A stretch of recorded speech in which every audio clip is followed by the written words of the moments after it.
Sucedió lo que tenía que suceder, la masacre del Paso, Texas, debido a la proliferación de armas en los Estados Unidos. Esa proliferación de armas que mata todos los días a muchísimos. Esta noche, en Desde la Trinchera, con el diputado Rubén Moreira del PRI, nos hablará de ese tema. Masacres que no deben suceder más porque nos lastiman a todos. Comenzamos.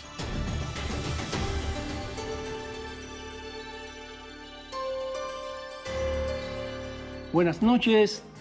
El ataque de terror en un Walmart del Paso dejó 8 mexicanos muertos, pero era un ataque dirigido a los hispanos en los Estados Unidos, dicho por el autor del crimen. ¿Qué sucede en los Estados Unidos? Se trata de un crimen que se produce en un entorno de odio, en un entorno de intolerancia. Hoy, mi amigo Pepe Ureña, tenemos a alguien que puede hablar muy bien del tema.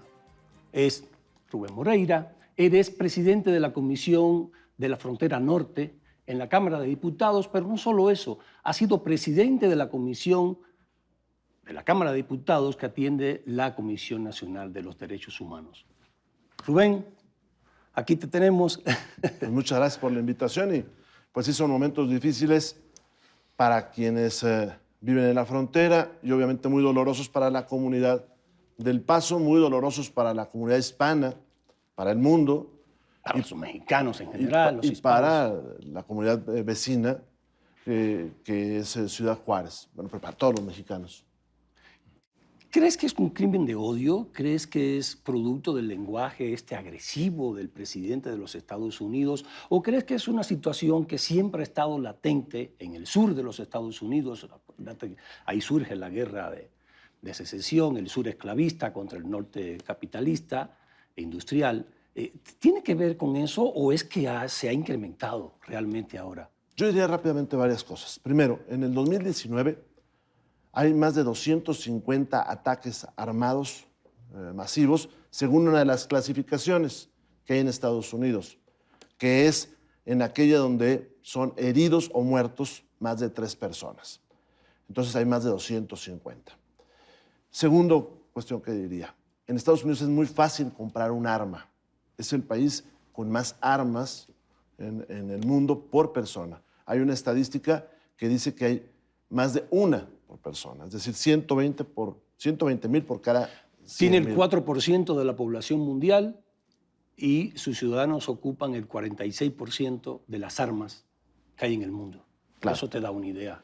Ahora, en esta ocasión tan dolorosa, las víctimas son mexicanos, mexicoamericanos y una población latina que está ahí. Pero hemos tenido población afrodescendiente, por cuestiones raciales, por cuestiones incluso de bullying y temas personales. Hay un fácil acceso. Ahora, por otro lado, en estos momentos se avecina en Estados Unidos una elección y el tema migratorio sigue estando en la palestra y parece que va a ser explotado.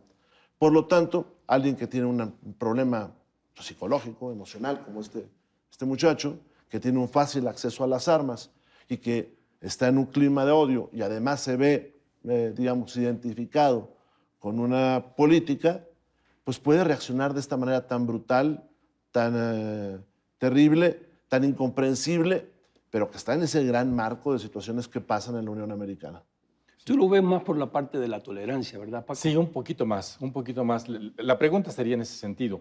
¿Cuál es la tolerancia? ¿Qué debe hacerse para que haya tolerancia justamente? Inclusive ya la Iglesia Católica ha tomado cartas en ese tema y ha llamado a la tolerancia a los dos gobiernos. Yo creo que el llamado en términos de derechos humanos es al respeto, porque la palabra tolerancia es un poquito como, bueno, yo no estoy de acuerdo contigo, pero te aguanto. No, es el respeto a las diversas formas de pensar, a las diversas formas de ser, a nuestras distinciones naturales que tenemos por color, por lengua, por religión. De hecho, nuestra Constitución, la Constitución General de la República, el artículo primero por ahí empieza. No puede haber discriminación de ningún tipo. También está, yo creo, el discurso armamentista en el mundo. Es decir, la fácil producción de armas que hay, la fácil tenencia que hay de estas armas, pues genera este tipo de situaciones. Es doloroso porque la comunidad del Paso y la comunidad de Ciudad Juárez, pues son hermanas en su historia. De hecho, el territorio tejano pues era un territorio mexicano, coahuilense, y las dos ciudades pues tienen afinidad.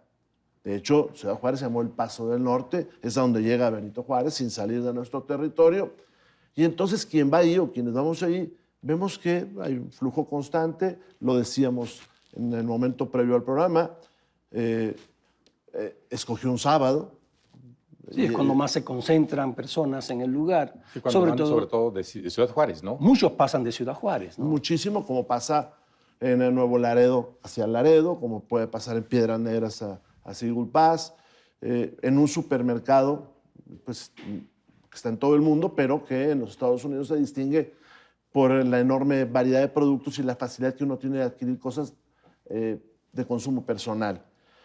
Por otro lado, se da un momento de un mal tino para uno de los candidatos norteamericanos, para el presidente Trump, porque días antes él había hecho un discurso y alguien en el público había mencionado el tema de detenerlos a tiros. Todo esto se junta, tal vez en una personalidad, la de este muchacho, pues no estable, no podría decir, yo no soy experto en eso, pero pues sí, de locura, y con la facilidad de tener un arma. Recordemos lo que dice el muchacho. Dice que ese fusil que utiliza se calienta después de 8 tiros y por eso lleva él un guante.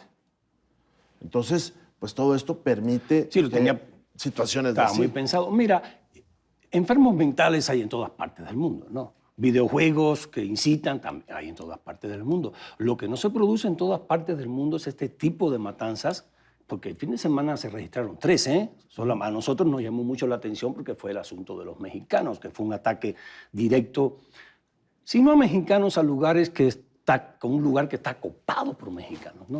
Pero el asunto son las armas, la proliferación de armas en los Estados Unidos, que tampoco juguemos con las palabras, Rubén, entran a México.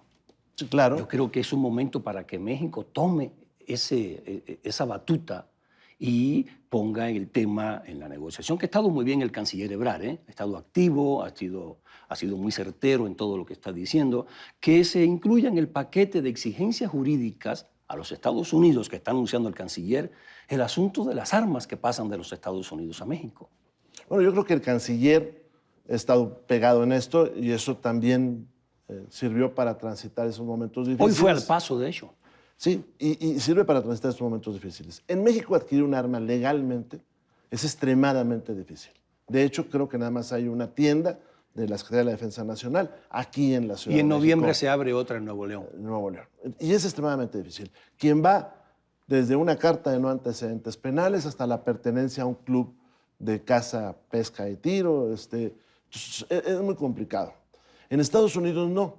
Se adquiere en un supermercado. De hecho, ahí en el Walmart seguramente alguien puede adquirir hasta con un licencia rifle, de conducción. Sí, un rifle semiautomático. Eso está ligado en la Unión Americana a una protección constitucional que es la de defenderse.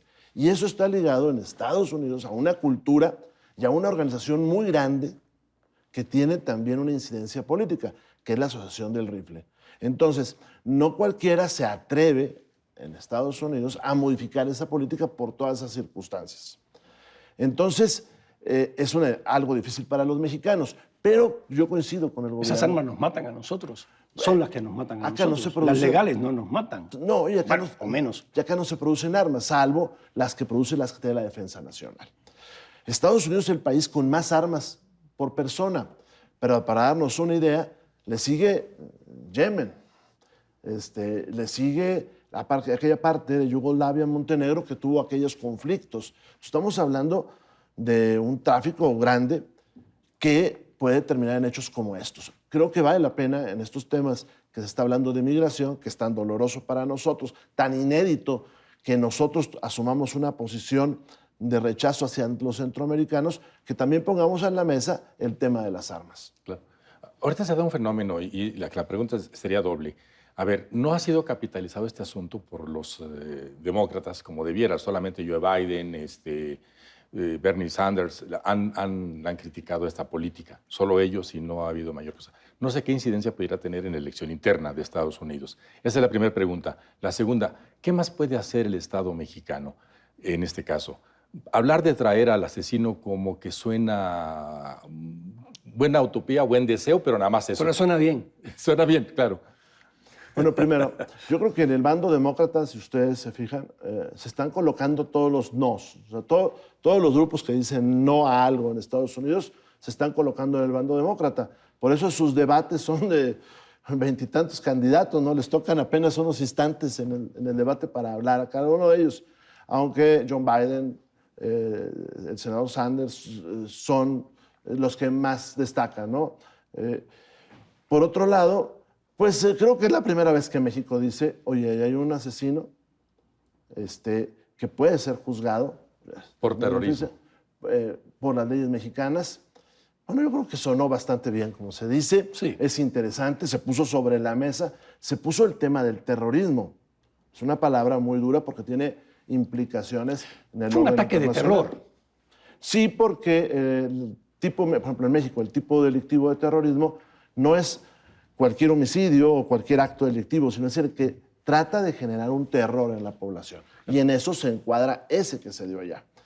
Creo que fue interesante, pero yo creo que lo importante es el castigar a esa persona y que haya una reflexión en la Unión Americana sobre el uso de las armas. Y tal vez que México utilice como un instrumento diplomático ese hecho, porque esas armas van y vienen, o más bien dicho, vienen hacia acá. Pero de manera tangible, ¿cómo se podría frenar la entrada de armas de los Estados Unidos a México? Hay algo que es importante. En la práctica. La práctica, mejorar nuestro control en las fronteras. Si uno va a una frontera mexicana, es muy fácil el paso de Estados Unidos hacia México. Y le voy a poner un ejemplo. Cuando se hace un maratón, correr, en dos estados fronterizos, en dos ciudades fronterizas, nunca empiezan de aquí para allá, siempre empiezan de allá para acá. O sea, porque se puede pasar de allá para acá. El paso es muy laxo. Pues ahí está el tema y aunque sea a partir de un suceso tan doloroso, yo creo que sí México tiene que agarrarlo como un punto de apoyo para ser más eficaz, para ser más agresivo en las exigencias a los Estados Unidos. Y ya se nos ha acabado el tiempo, pues hacía rato que me estaban diciendo los compañeros que ya se había acabado y nosotros entretenidos acá hablando contigo, hablas mucho. Pepe, muchísimas gracias. Rubén, muchas gracias y Buenas nos vemos noches. el próximo miércoles en Desde la Trinchera con ya de regreso Francisco Garfias y que ha sido sustituido brillantemente por mi amigo Pepe Ureña. Gracias. Buenas noches. Gracias. Buenas noches.